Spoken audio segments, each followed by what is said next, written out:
In the basement room of a kebab shop in East London, students of the London School of Sharia have gathered to talk to me about how Islamic law operates in the UK today. A recent study by think tank Civitas concluded there are around 85 Sharia courts currently operating in Britain.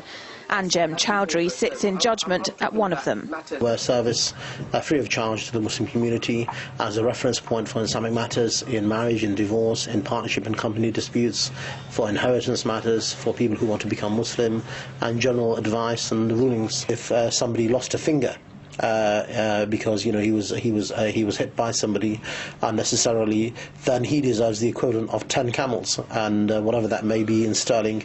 Chowdhury wants to establish an Islamic state in Britain and institute fully fledged Sharia law throughout. That would mean cutting off people's hands for stealing and stoning women for adultery. But in the absence of a state to support that, for now he can only judge civil matters. These men study under Chowdhury at the London School of Sharia, and they've all had dealings with his court. Saluddin, formerly known as Richard, has been a Muslim for just 5 weeks.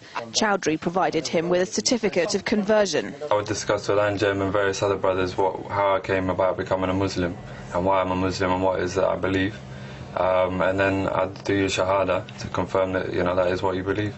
If Saluddin decides he no longer wishes to be part of the faith, the penalty under full Sharia law is death. This man reconciled with his wife in a Sharia court.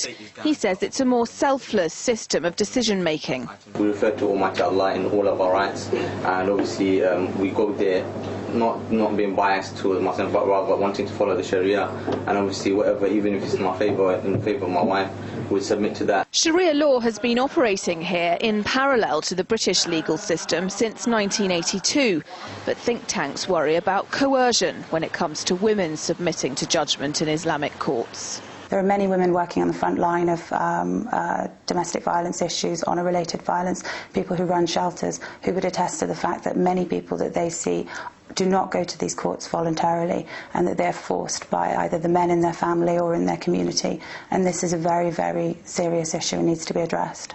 That's a real fear in Britain, where so-called honour killings are becoming more common. Recently, police warned a married woman that her life could be in danger after her boyfriend was near fatally attacked with bricks and acid. She's now in hiding. This is London's biggest mosque, where thousands of British Muslims worship every week. Studies show only the most radical of them want Sharia law introduced fully into the UK, but that hasn't stopped the Muslim Arbitration Tribunal promising to triple the number of Sharia courts operating in Britain by the end of the year. Laura Emmett, RT, London.